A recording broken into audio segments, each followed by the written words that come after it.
based on Pythagorean theorem. If I were to look at this little triangle, could you set me up a little Pythagorean theorem over here? Yeah.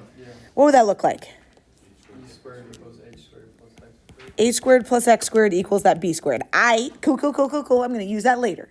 Okay, what about, and again, a proof I'm never going to ask you to do it, so you could just be a sponge right now. Or if you're like, I want to see what the college professor is going to have me do, they might have you do something like this. Let's do a Pythagorean theorem with this triangle. What would that one look like? A squared. Yep. Equals c squared. I dig it. All right. If, what could I replace this h squared with? Going back to that. Let's get h squared by itself over here. What would that get me? Yes, she's saying, could I just subtract that x squared over? Yeah, we could. So could I replace that right there? Again, I'm not expecting you to do this on your own. I'm hoping that we could follow it. Could we follow it? So instead of saying h squared, I'm going to say b squared minus x squared. Plus, can we go distribute this? Yeah, I'm going to say I got a minus x times a minus x. Okay. Let's go distribute this thing. So I've got b squared minus x squared plus, what do we got here? A squared minus ax minus again ax again plus x squared. Does anything cancel out? Yeah, those x squareds, negative x squared and positive x squared. Guys, I'm going to just rewrite this c squared in front if you're okay with this. I'm going to just rewrite this c squared as c squared equals, then I'm going to write what I've got left. A squared plus a b squared minus, how many ax's if I had negative 1ax minus 1ax? Minus 2ax's, right? Whew. The last thing I want to look at, if we were to go back to this triangle, what if I were to ask about the cosine of angle C of this little triangle here? What if I were to ask of the cosine of triangle C over here? What would be the cosine, of angle C? So Ka. Adjacent over hypotenuse, right? How would you get that B out of that denominator? Multiply by B. And again, I'm not expecting you to do this on your own. It's just helping us see where the heck did this law of cosines come from. So we've got x equals b times the cosine of c. Can I replace this x with b times the cosine of c? I can. And so what we have here then, the law of cosine says c squared is a squared plus b squared minus 2a, and instead of that x, I'm going to write b cosine of c. So this is a proof of the law of cosines. You're like, what? How the, I'm never going to ask you this. I just want to let you know how someone could have come up with this. There are many different proofs of the law of cosines. This is just one of them. You're like, how the heck is this thing helpful at all? You agree this is a little Pythagorean theorem-esque over here? A squared plus b squared is c squared. Then we just got to take away 2 of each of those legs, 2a times b times the cosine of that angle. Did they write this in 3 different ways, but is it all the same? Yes. Just like how we had that law of sines yesterday that was a little redundant. This, I'd say, is a little redundant. So let's put it in motion. I just want you to, the takeaway is that that angle has to match with that side. That angle has to match with that side all day. Okay, so let's go take a peek. Who are my golfers? Labeo, you're a golfer, aren't you? Mm-hmm. And Bandy and Donnie. Let's apply this law of cosines. Okay. For a right-handed golfer, slice hooks to the right. A slice curves to the right. Hook goes off to the left. Do you agree with that, my golfers? Yeah. Okay. Carolyn Laprette hits the ball from the 7th tee at the U.S. Women's Open. Shot is a 160-yard slice, 4 degrees. You see how I denoted that right here? Is that pretty good? 160 yard left. Oh, well, I mean, I don't know. Me neither. Yeah, that's like an interesting drawing. If the tee is 177 yards from the cup, how far does the ball lie from the cup? So you guys, why could I not use the law of sines, which is what we did yesterday, to figure out X? Why could I not use law of sines? Because I love law of sines. It's pretty straightforward. Because we don't have it, it works. Yeah, for law of sines, I would have said sine of 4 over X equals sine of don't know that angle over its side, and I don't know that angle over its side. So the law of sines is helpful. I'm sorry, the law of cosines is helpful when the law of sines is not an option. So the law of cosines just says if I want this leg, I've got to use everything, and I've got its opposite angle. I can go ahead and fill in this formula. We could use any of these. We could just kind of focus on the top one. So in a triangle, again, law of cosines works when it's not.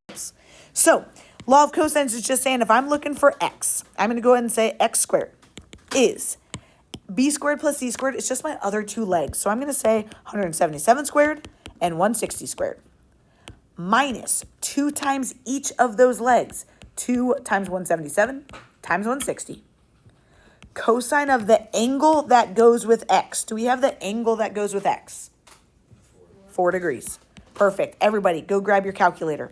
We got to type in this madness. Practicing typing this in is huge. So we got 177 squared and 160 squared minus 2 177s, 160s, cosine of 4.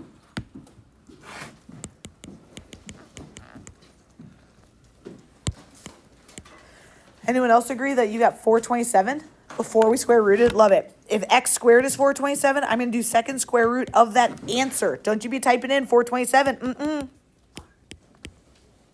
20.66? Yeah. Love it. A right triangle. So on this guy, again, could I do law of sines to solve this triangle? Because if you can, I say do it. In my opinion, sines is faster. But I'd be like the sine of 120 over a leg is a sine of, I have too many unknowns. So we got to go law of cosines. Which side are we going to go for? We're going to go for the side that we have the angle. So do you agree if we were to try to find A? Yeah, let's go find that A squared. Oh, yeah, I dig this. A squared equals B squared plus C squared. What are my other two legs? 5 squared plus 9 squared. And then you say minus 2 times each of those legs. Minus 2 times 5 times 9. Cosine of A's angle, 120. You guys, if you want to do this in one fell swoop in your calculator, you could do the square root at the beginning. Square root of 5 squared plus 9 squared minus 2 times 5 times 9. Cosine 120. If you're not getting the same answer, you might be in degrees or radians. Sorry, we need to be in degrees. 12.29, anyone? Awesome. Little a is 12.29. Could I do law of sines now? Wait, we're supposed to be in the... Could we do law of sines now? Yeah. Just a little reminder of law of sines for Edge, who just had a senior moment yesterday. Who wasn't here. Sine of 120 over 12.29 equals sine of, which would we rather find? I don't care.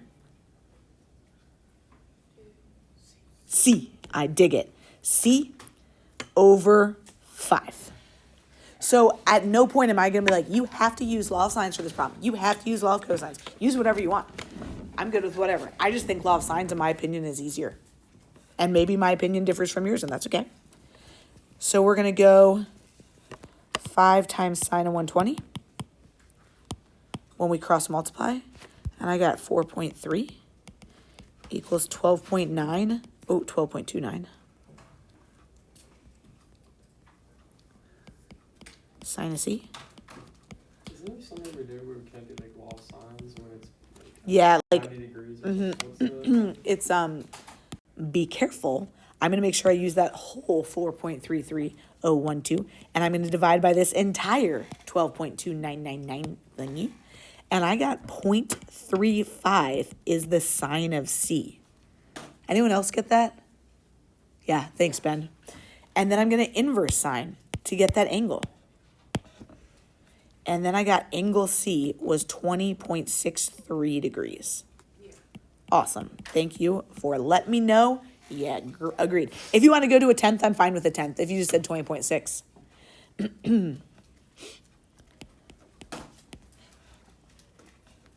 I'm going to just take those other two away from 180, right? I don't want to go through all that rigmarole to figure out what my third angle is. 39.4, anyone? Cool.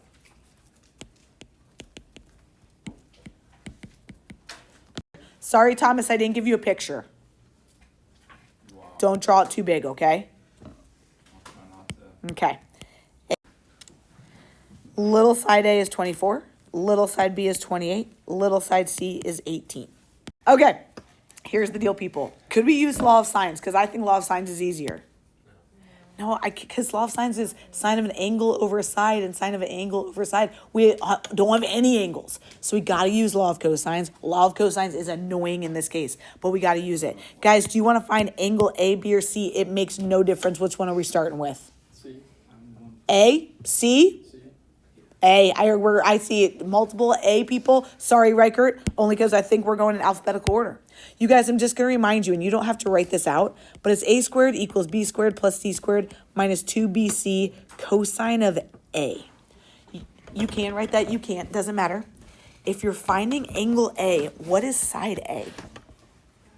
Yeah, it goes with the 24. So we got 24 squared equals, it's like Pythagorean theorem, the other two sides.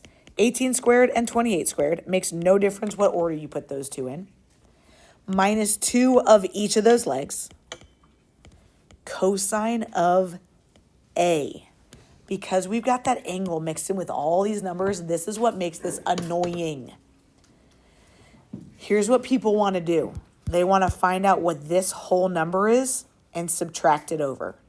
Or they want to find out what this whole value is and divide it over. We can't do that. Why can't we do that? Yeah, these guys, we can subtract them over, but these are being multiplied over here. Now, you were saying some were being multiplied and some were, I got you.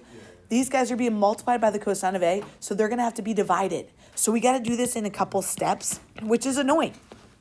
Are you guys comfortable if we take these 18 squareds over and 28 squareds over in one step? And in my calculator, personally, I'm just going to go type in that whole thing then. I'm going to say, what is 24 squared minus 18 squared minus a 28 squared? And I got negative 532 over there. Yeah. Okay. What I'm also going to do then is go see, well, what is this value over here? I'm going to go multiply negative 2 times 18 times 28. Wow. Negative 2 times 18 times 28. Thank you, equals negative 1008 cosine of A. So we subtracted some stuff over. Now what are we going to do with that negative 1008? Yeah, so we couldn't subtract it all. We couldn't divide it all because some needed subtracted, some needed divided. So I'm going to take my negative 532. I'm going to divide it by that negative 1008. And I got 0.53 is cosine of my angle A.